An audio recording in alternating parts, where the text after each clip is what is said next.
रामी की चाची जो है दादी माँ से उसने जो उधार पैसा लिया था, दादी माँ उसे उधार दिए हुए पैसे मांग रही थी, लेकिन वो वहाँ कोने में दुबकी खड़ी थी और कह रही थी कि दूंगी मालकिन। दादी माँ जब पैसे मांग रही थी तो वो कह रही थी कि मैंने जो कर्जा लिया है, जो पैसे मैंने आपसे लिए हैं मालकिन, मैं आपको दूंगी।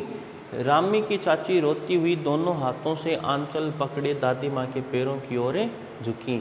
अब दादी माँ ऐसे कह रही थी कि तू कल दूंगी कर रही है, फसल में दूंगी, तेरे लिए क्या दूसरी फसल कटेगी।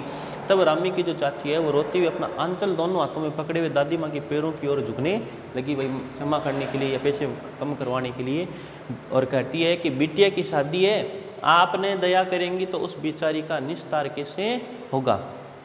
और वो जो है चाची कहने लगी कि भाई मेरी बेटी की शादी है और आप यदि मेरे ऊपर दया नहीं करेंगी, आप मेरा सहयोग नहीं करेंगी, तो मेरी बेटी का विवाह अच्छे से कैसे होगा। तो दादी माँ कहती है हट हट, अभी नहा के आ रही हूँ। दादी माँ जो है वो कहने लगी कि जब चाची पैरों में गिरने लगी, दादी माँ से कहने लगी हट हट, अभी मैं नहा के आई हूँ, मेरे पैरों में मत गिर। और दादी माँ ये कह करके पीछे हट गई। इतने में लेखक वहाँ आता है और दादी से कहता है जाने दो दादी, मैंने इस अप्रिय प्रसंग को हटाने की गरज से कहा। लेखक ने कहा कि जाने दो दादी। और लेखक फिर कहता है कि बेचारी गरीब है, दे देगी। लेखक कहता है कि ये जो चाची है गरीब है और जब भी इसके पास से पैसे होंगे तो आपको पैसे दे देगी। चल चल चला है समझाने। दादी माँ कहती है चल चल सुन, तू मुझे समझाने की बात कर रहा है। तो ये दादी की बातें सुन करके लेखक जो है चुपके से आंगन की तरफ चला गया। और ऐसे बातचीत हो गई, बहुत दिन बीत गए, कई दिन बीत गए और मैं इस प्रसंग को एकदम भूल सा। बहुत दिन बीतने के बाद लेखक उस प्रसंग को भूल गया कि उसमें क्या बातचीत हुई थी। लेकिन एक दिन रास्ते में रामी की चाची मिली, और रामी की जो चाची है धन्नो, वो रास्ते में लेखक को मिली। वह दादी को पूतो फलो दूधो नाव का आशीर्वाद दे रही कि वो दादी माँ को दूधो नाव पूतो फलो का ऐसा आशीर्वाद दे रही थी। तब लेखक ने उससे पूछा क्या बात है धन्नो चाची। अब लेखक ने तो उस संदर्भ में पूछा कि उस दिन तो दादी आपको डांट रही थी, आप रो रही थी, और आज आप दादी माँ को इस प्रकार से ऐसा आशीर्वाद दे रही हैं, तो क्या बात है। तो उसने विभल होकर के कहा ओरिन हो गई बेटा, भगवान भला करे हमारी मालकिन का। मैं तो ओरिन हो गई, मैंने अपनी बेटी का विवाह कर दिया, मेरा जो कर्जा था विवाह करने का वो चुकता हो गया और मैंने अच्छे से बेटी का विवाह किया है। तो तुम्हारी जो मालकिन है उस मालकिन का भला होना चाहिए, भगवान उसका भला करे। फिर वो कहती है कि कल ही आई थी, पीछे का सभी रुपया छोड़ दिया। वो कहती है कि तुम्हारी जो दादी माँ है वो कल मेरे घर आई थी और पीछे का जो भी मैंने रुपया उधार लिया था, कर्जा लिया था, वो सारा का सारा उसने माफ़ कर दिया। और ऊपर से 10 रुपये का नोट दे करके बोली देखना धनो, जैसी तेरी बेटी वैसी मेरी। और 10 रुपये दे करके बोली कि जैसी तेरी बेटी है वैसी मेरी बेटी है, और इसके विवाह में 10-5 के लिए हंसाई ना, 10-5 रुपये कमी के कारण विवाह में कमी ना रह जाए, जिससे जगह हंसाई नहीं हो। और इस प्रकार से उन्होंने मेरा अच्छा सहयोग किया है। फिर चाची कहती है देवता है बेटा, देवता की आपकी दादी जो है वो क्या है, देवता के समान है। जब लेखक ने उस चाची से पूछा तो चाची कहने लगी कि जो तुम्हारी दादी माँ है उन्होंने मेरा पीछे का जो ऋण था, जो मैंने उधारी ली थी, वो माफ़ कर दी और 10 रुपये भी उन्होंने मुझे बेटी के विवाह के लिए दिए थे। तब लेखक ने उससे पूछा कि उस रोज़ तो बहुत डांटे रही थी, कि भाई उस दिन तो दादी माँ तुम्हें बहुत डांट रही थी। तो वो रामी की चाची जो है धन्नो है, वो कहती है कि ये तो बड़े लोगों का काम है, रुपया देकर डांटे भी नहीं तो लाभ क्या। बड़े लोग जो है हमें रुपया देते हैं, हमारी सहायता करते हैं, और इस पर भी अगर वो डांटे नहीं तो इससे क्या लाभ होगा, ये तो उनका काम है, और वो डांटे तो उसका हमें बुरा नहीं मानना चाहिए। तो लेखक जो है इस बात को मन ही मन इस तर्क पर हंसता हुआ आगे बढ़ गया। लेखक ने मन ही मन इस तर्क को सुना कि बड़े लोग जो है पैसे दे करके डांटे नहीं तो लाभ क्या, इस तर्क को सुना और मन ही मन हंसता हुआ आगे बढ़ गया। अब लेखक कहता है कि हमारे घर में हमारे भैया का किशन का विवाह था, और उन दिनों की ये घटना है कि किशन के विवाह के दिनों की बात है।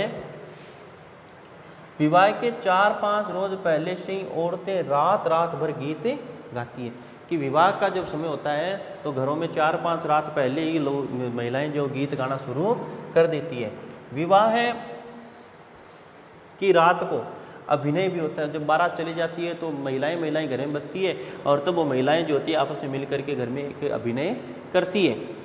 यह प्रायः एक ही कथा का हुआ करता हो, जो महिलाएं मिलकर के जो अभिनय करती है वो एक ही कथा पर आधारित होता है। जैसे विवाह से लेकर के आगे तक की चीज़ें दिखाई जाती है, उसमें विवाह से लेकर के पुत्रोत्पत्ति तक के सभी दृश्य दिखाई जाते हैं। उन्हें विवाह से लेकर के पुत्र उत्पत्ति तक के सभी दृश्य दिखाए जाते हैं। सभी पार्ट औरतें ही करती हैं, इसमें जितने भी पार्ट होते हैं वो सारी की सारी औरतें ही करती हैं। औरतें ही आदमी के जैसी वेशभूषा धारण करके आदमी बनती है। औरतें अलग अलग प्रकार से वो नाटकीय रूप से वो अपना काम करती है। मैं बीमार होने के कारण बारात में नहीं जा सका। अब लेखक कहता है कि मैं बीमार हो गया और बीमार होने के कारण मैं बारात नहीं जा सका था। मेरा भाई राघव दलान में सो रहा था, और लेखक का मामे का भाई जो है, जिसका नाम मामे का बेटा है, लेखक का मेरा भाई जो है राघव, वो दलान में सो रहा था। वो क्यों सो रहा था? क्योंकि वह भी बारात जाने के बाद पहुंचा था, उसे लाने में देरी हो गई, इसलिए बारात नहीं जा सका, तो वो भी वहीं सो रहा था। औरतों ने उस पर आपत्ति की। औरतों ने, जब वो दोनों लड़कियां वहाँ सो रहे थे, उन्होंने आपत्ति की कि भाई हम पार्ट करने वाली है, नाटक करेंगी और ये बच्चे यहाँ सो रहे हैं।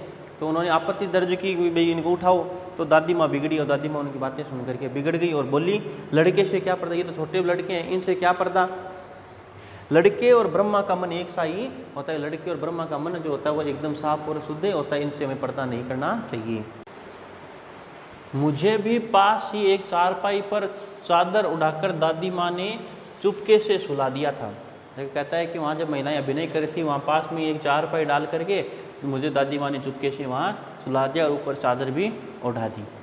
बड़ी हंसी आ रही थी, और महिलाएं जिस प्रकार से अभिनय कर रही थी, जो नाटक जो कर रही थी, उसको देखकर सुन करके लेखक को बहुत हंसी आ रही थी। लेकिन लेखक कहता है कि सोचा कहीं जोर से हंस दूं, भेद खुल जाए तो निकाल बाहर किया जाऊंगा। अब लेखक कहता है कि जब वो महिलाएं अभिनय कर रही थी, मुझे हंसी तो आ रही थी, लेकिन मैं ये सोच रहा था कि यदि मेरी जोर से हंसी निकल आई और महिलाओं को पता चल गया तो मेरा पूरा भेद खुल जाएगा और मैं वहाँ से बाहर निकाल दिया जाऊंगा। पर भाभी की बात पर हंसी रुक न सकी, लेकिन भाभी ने ऐसी कोई बात कही जिससे लेखक की हंसी नहीं रुक सकी, और लेखक ने जोर से हंसा और भांडा फोड़े हो गया, और उसका भांडा फोड़ हो गया। उसकी हकीकत सामने आ गई। देबू की माँ ने चादर खींच ली, और देबू की माँ जो है उसने वहाँ से चादर खींची और कहा, कहो दादी ये कौन बच्चा सोया है। कि दादी से कहने के, देखो दादी ये इतना बड़ा है और ये कौन बच्चा है, बेचारा रोता है, शायद दूध पिला दूँ। कि बेचारा रो रहा है तो लोग इसे दूध पिला देते हैं। और इस प्रकार से उन दोनों में कहा सुनी सूरी शुरू हो गई। दादी माँ बिगड़ी। दादी माँ ने बिगड़ते हुए कहा, लड़के से क्यों लगती है, कि लड़के से इस प्रकार से क्यों बहस कर रही है। और ऐसे बात खत्म हुई। सुबह रास्ते में देबू की माँ मिली। लेखक कहता है, सुबह रास्ते में किसी काम से जा रहा था तो मुझे रास्ते में देबू की माँ मिली, और मिलते ही मुझे देख कर वो कहने लगी, कल वाला बच्चा भाभी।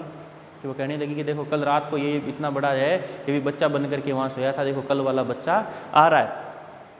मैं वहाँ से जोर से भागा। और इस प्रकार से जब उन्होंने उसकी हंसी उड़ाई लेखक की, तो लेखक जोर से वहाँ से भागा और अपनी दादी माँ के पास जा करके खड़ा हो गया। और लेखक दादी माँ के पास खड़ा हो गया, और लेखक कहता है कि वस्तुतः किसी प्रकार का अपराध हो जाने पर जब हम दादी माँ की छाया में खड़े हो जाते हैं तो अभय दान मिल जाता है।